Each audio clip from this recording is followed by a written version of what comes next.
रनजन दैमारि जेलनिफ्राय उदां जानायखौ लानानै जोंनि जि बर'नि माहारियारि आफाद जायखौ नोंथांमोना मिथिगौ एबसु थामहिनबा अल बड' स्टुडेन्टस इउनियन थामहिनबा दुलाराय बर' फरायसा आफाद बेनिनो प्रेसिडेन्ट थामहिनबा आफादगिरि बिथां दिपेन बर' सारनि फोरमायथि मा फोरमायखो जों बे भिडिअनि गेजेरजों मिथिनो मोनगोन।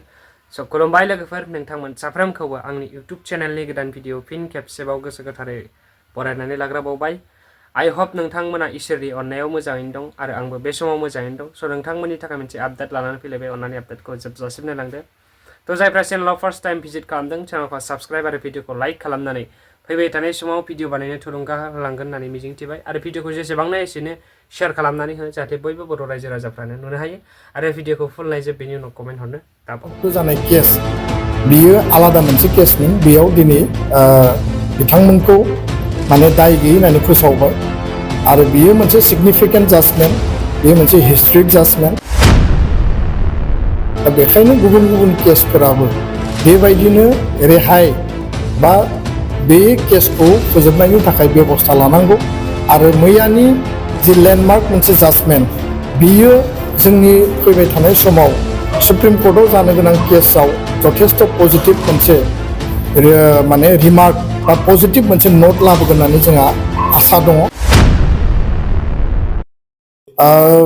एनडिएफबिनि आफादगिरि डिआर नाब्ला रनजन दैमारि बिथांजों लोगोसे आलफानि जायफोर दैदेनगिरि दंमोन अबिन राजख'वा, अनुप सेतिया, शशधर चौधुरी आरो गोबां बिथांमोननि जि गुबुन मोनसे केस बियो स्पेसियेल सेसन कर्टआव माने हियारिं जाबाय थादोंमोन आरो बे हियारिं जाबाय थानाय बे केस बिखौ स्पेसियेल सेसन कर्टआ मैया गासैखौबो दखमुक्त माने दाय गैयै होननानै फोसावबाय।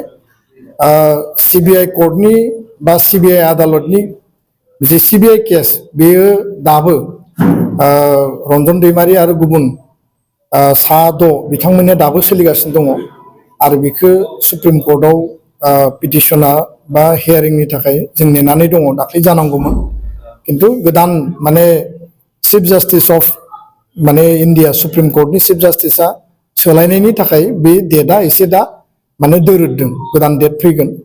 खिन्थु मैया जि रेहायनि जि रायदान होबाय बा दखमुक्त माने खालामबाय बे केसा आलादा केसमोन। जिहेतु गोबां माने केसाव दैदेनगिरिफोरखौ आइनि भाबै जगरिया खालामनानै दोनदोंमोन बा दैदेनगिरिनि एगेन्स्टआव गोबां केस होनानै दोनदोंमोन।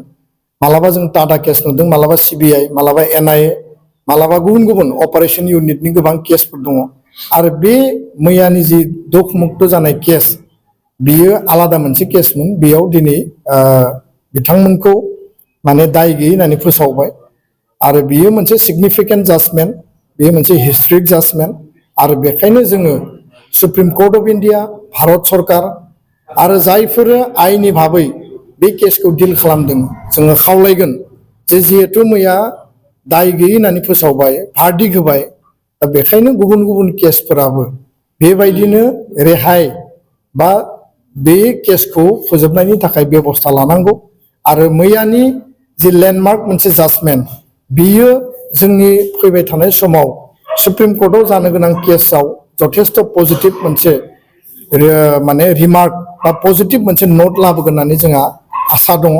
आं बेखायनो खावलायबाय जे फैबाय थानाय समाव जोङो बयबो इउनाइटेडलि थानानै जोंनि जेलाव थानाय दैदेनगिरिफोरखौ बा बिथांमोननि केसखौ फोजोबनायनि बेलायाव जों खामानि मावनांगोन। गोजोन्थों।